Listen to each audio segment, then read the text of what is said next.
자, 오늘 말씀 전하겠습니다.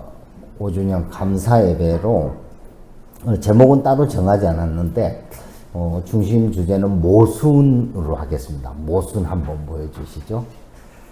여러분 이제 모순 알죠? 앞뒤가 맞지 않는 논리, 앞뒤가 맞지 않는 말을 모순이라고 합니다. 옛날에 이제 이건 한비자에 나온 이야기인데요. 창과 방패를 만들어 파는 사람이 있었습니다. 창을 한 개 들고 사람들에게 자랑을 합니다. 이 창은 어떤 방패든지 다 뚫을 수 있습니다. 이렇게 이제 자랑하니까 사람들이 와 박수를 쳐줍니다. 그리고 옆에 있는 방패를 들어 올리더만 이 방패는 어떤 창이든지 다 막을 수 있는 방패입니다. 그러니까 사람들이 와 그래 박수를 쳐줘요. 한 사람이 가만히 있다 보니까 뭔가 이상한 거예요.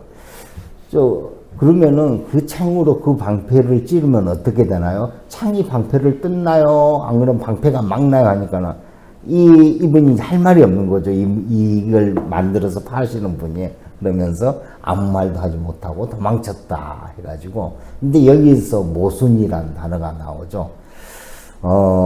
우리가 잘 알고 있는 그 모순 이야기인데 모든 방패를 뚫을 수 있는 창과 모든 창을 막을 수 있는 방패는 동시에 존재할 수가 없습니다. 맞죠? 상식적으로. 이게 이제 모순입니다. 앞뒤가 맞지 않는 말이나 논리, 모순인데, 우리 일상에도 이런 모순이 많이 보이죠?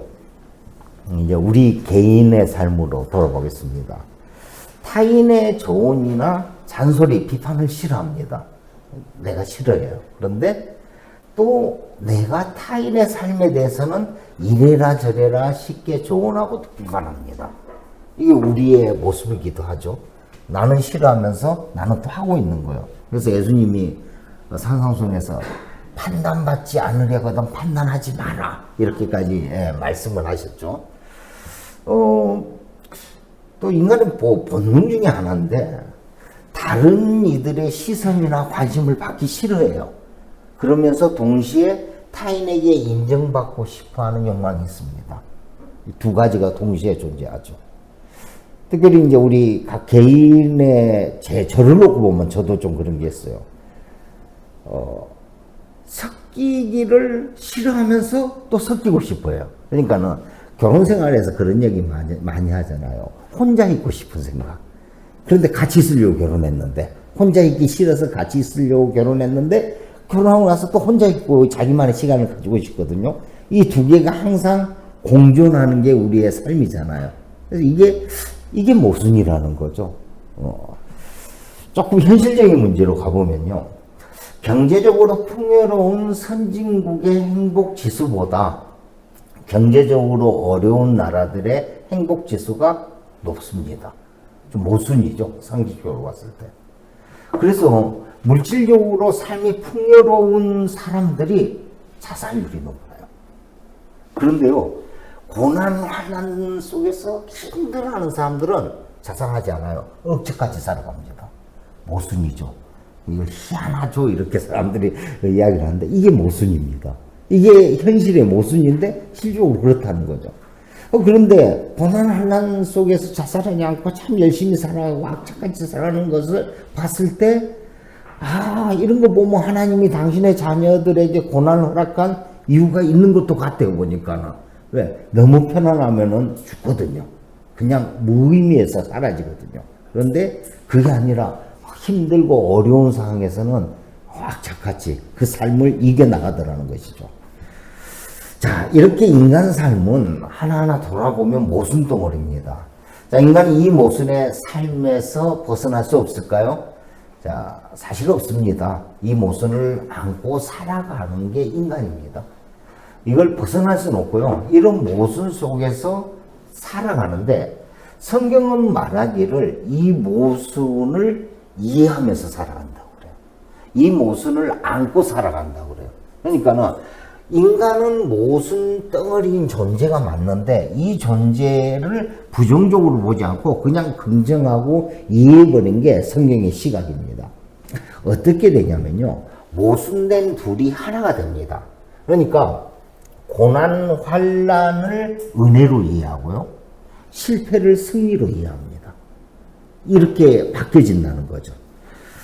사도행전 10장에 베드로가 요바에 있을 때 시몬이라는 무두장이 집에 머무르게 됩니다. 여기에서 기거를 합니다.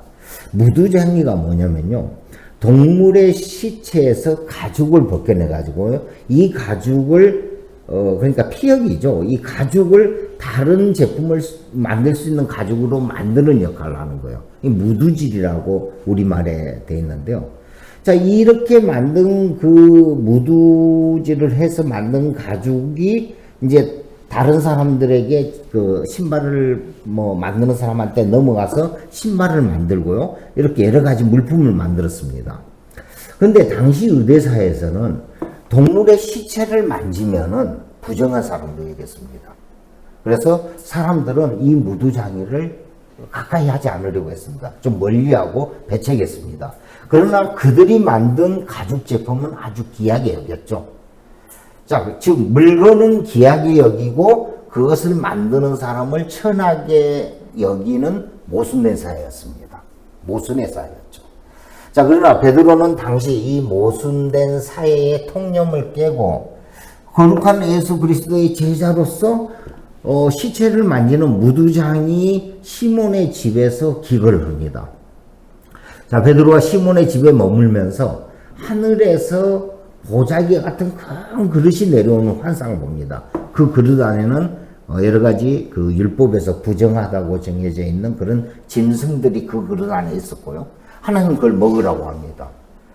베드로가 이건 속된 것입니다, 먹지 않겠습니다고 하자 하나님이 그러죠. 내가 깨끗하다고 한 것을 네가 속되다고 하지 마라, 먹어라. 이게 3번 환상이 연달아, 동일한 환상이 연달아 일어나고 베드로는 깨어납니다. 그때 이방인 로마 백부장 고넬료가 베드로에게 찾아와서 자신의 집으로 가자고 합니다. 자, 그러면서 이 환상의 이제 의미를 알게 되는 거죠. 사도행전 10장 28절입니다. 이르되 이름으로써 이방인과 교제하며 가까이 하는 것이 일본인 줄을 너희도 알거니와 하나님께서 아무도 속되다 하거나 깨끗하지 않다 하지 하시기로 아멘. 당시 율법에 따라 유대인의 부정한 일이었어요, 이방인과 교제하는 것은. 그런데 그것을 속되다고 하거나 깨끗하지 않다고 하지 말라. 곧 이방인과 교제를 해도 괜찮다, 이방인과 교제해도 깨끗하다, 이방인과 교제를 하라, 이 말씀으로 이제 베드로는 이해한 거죠, 이 환상을 통해서. 자, 결국 베드로는 율법에서 금지한 이방인과의 금기를 깨고 곧 실패하여 이방인 로마 백부장 고넬료의 집으로 향하는 승리의 길을 걸어갑니다. 실패와 승리가 함께하는 거죠. 여러분, 우리 기독교를 단 한마디로 말하면 무엇입니까? 아까 이제 우리 그 교동문에서 봤듯이 사랑이죠. 뭐 다른 거 다 필요 없어. 사랑 없으면 다 무용지물이야. 그 사랑이라는 게 마음이잖아요. 그 마음, 그 사랑하고 아끼고 사랑하는 그 마음, 사랑이 우리 기독교의 타이틀입니다. 사랑의 종교예요.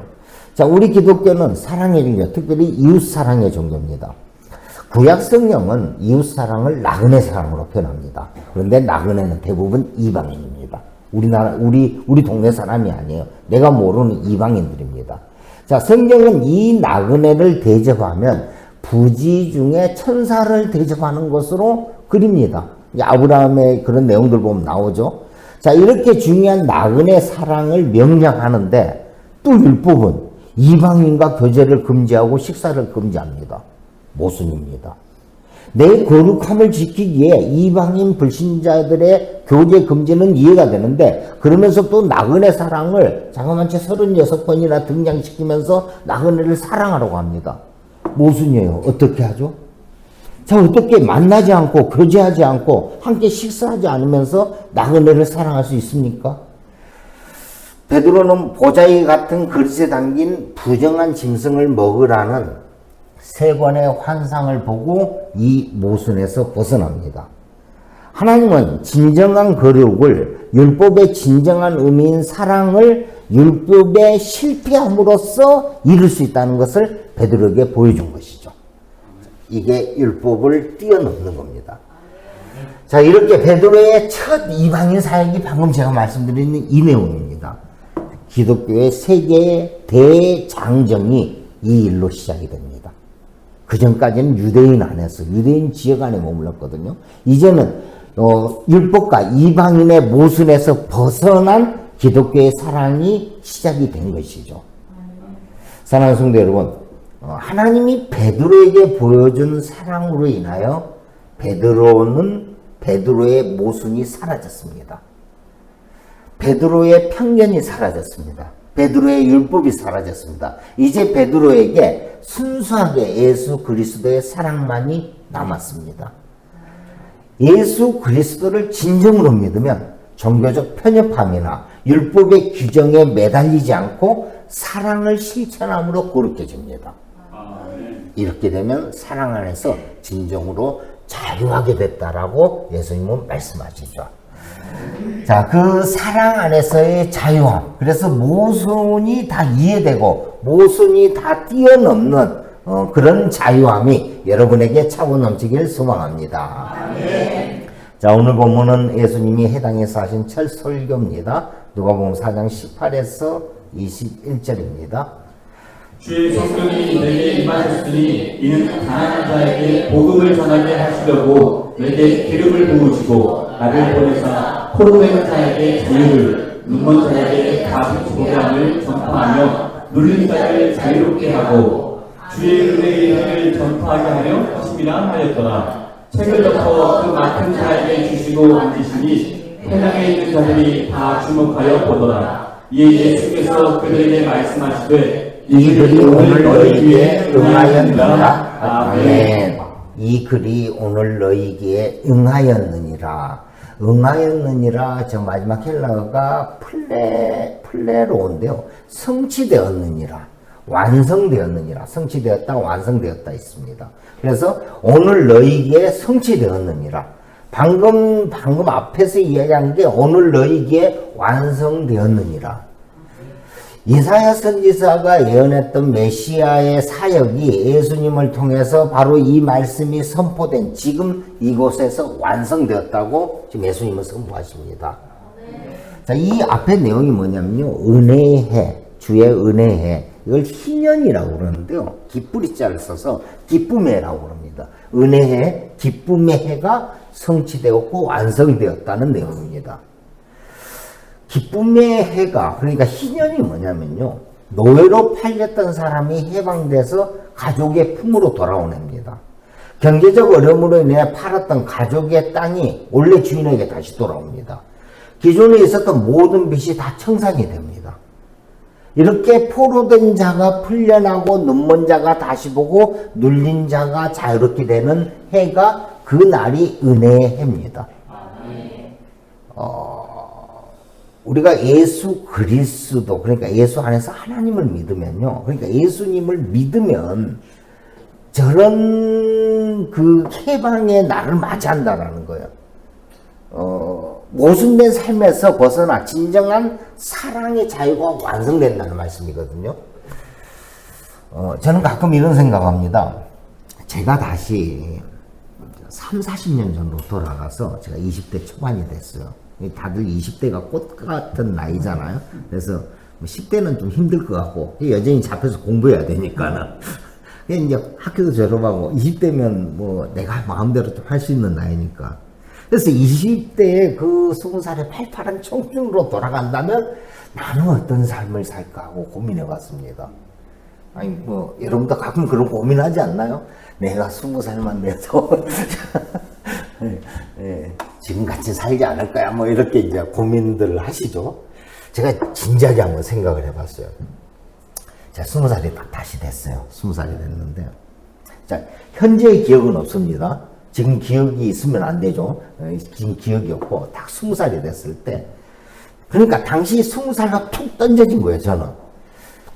군대, 직장, 사업, 결혼, 자녀, 신학 공부, 목회, 다시 20살이 되어서 20대와 30대, 40대를 살아갑니다. 그런데 아무리 생각해봐도 저는 동일한 선택을 할 것 같습니다. 왜냐면요. 제가 잘 살아와서 그런 게 아니고요. 지금 뒤돌아보면 후회와 여한도 많아요. 모순된 사람들이 너무 많아요. 그런데 왜 그러냐면요. 그 당시에 내가 하나하나 선택했던 그 모든 것들이 당시 나에게는 최선의 선택이었더라고요. 뒤돌아보니까는. 그때 정말 고민 많이 했어요. 결혼이 가장 크잖아요. 우리 보통 저 여인과 결혼할 건가 말 건가에 모르겠어요. 그게 20년 뒤의 선택과 10년 전의 선택이면 다를지 모르겠는데 그 당시의 선택으로서는 저 여자가 저에게는 최선이었거든요. 그러니까 그게 사업이든 결혼이든 아니면 직장이든 간에 그 당시에 저에게 있어서 제 삶에 있어서 최고는 아니에요. 근데 최선의 선택을 한 거예요. 저에게 맞는 선택이에요. 내가 뒤돌아보니까 그때 당시 나에게는 최선의 선택을 했던 거고 선택을 했었고 다시 살아도 나는 아마 그 최선의 선택을 할 것 같아요. 저도 인간이잖아요. 잘 살고 행복을 추구하니까 당시에 내 여건에서 내 상황에서 최선의 선택을 할 것이기에 결국 40년이 흐른 지금 나는 현재의 삶을 살고 있을 거라는 것이죠. 여러분도 그렇지 않을까요? 당시 상황과 여건에서 물론 최고의 선택은 아닐지언정 다들 당시에 자신의 상황에서 최선의 선택을 하며 여기까지 왔기에 아마 모든 사람들 동일할 것입니다. 이 논리로 본다면 그래서 오늘 이 자리에 앉아 계신 분들은 모두 다 다시 20대로 돌아간다 한들 돌아갔다가 동일한 인생을 살고 지금 이 자리에 함께 하고 있을 거라는 것이죠. 제 논리가 틀렸나요? 이건 맞는 것 같아요. 그러니까 이 말씀이 하나님이 창세전에 이미 택하셨다는 말씀하고 연결이 되더라고요. 제가 어떻게 살든 제가 20살로 던져지든 30대로 던져지든 그 당시에 저는 제 삶의 최선의 선택을 할 거예요. 그렇게 또 살아왔으니까는. 그러면 결국 이 삶을 살고 있다는 것이죠. 자, 그런데 말입니다. 여기서 이제 반전이 하나 들어갈게요. 현재의 내 기억, 현재의 내 지식, 현재 내가 가진 정보를 가지고 과거 20대로 돌아간다면 어떻게 하겠습니까? 이제 여기서는 상황이 바뀌어지죠. 분명히 우리는 다른 선택을 할 겁니다. 제가 사업에 한번 크게 실패했거든요. 안 할 것 같아, 그때. 굳이 그 돈 모아가지고 다른 일 할 것 같아. 굳이 그 일 안 벌렸을 것 같아요. 그때 당시 IMF 바로 전이었거든요. IMF가 내일 모레 일어나는데 내가 왜 이걸 해? 거기에 맞춰서 다른 투자를 했겠죠? 뭐 이렇게. 그러니까 분명히 우리의 선택들은 내 지금 현재의 지식과 정보와 이런 걸 가지고 과거로 간다면은 분명히 다른 선택을 할 거라는 거죠. 아마 좀 더 나은 선택, 좀 더 좋은 선택을 할 겁니다. 제 인생에 있어서는. 50년에 한 번씩 돌아오는 게 이 은혜입니다. 희년입니다. 이 희년이 그렇습니다. 50년 동안, 그러니까 다시 세팅이 되는 거예요. 50년에 다시 세팅이 돼서 노예로 팔렸던 사람이 해방되어서 가족의 곁으로 돌아오고 경제적 어려움으로 냈던 팔았던 땅이 다시 나한테 오는 거예요. 모든 빚도 없고요. 그래서 포로된 자가 풀려나고 눈먼 자가 다시 보고 눌린 자가 자유롭게 되는 모든 것이 다시 세팅이 돼서 새로 시작합니다. 인생으로 보자면 20살이 시작되어 50년이 지나 70살이 되었는데 다시 20살이 된 거예요. 그런데 과거의 기억은 다 가지고 있어요. 다시 인생이 처음으로 세팅돼서 다시 새 인생을 살아갑니다.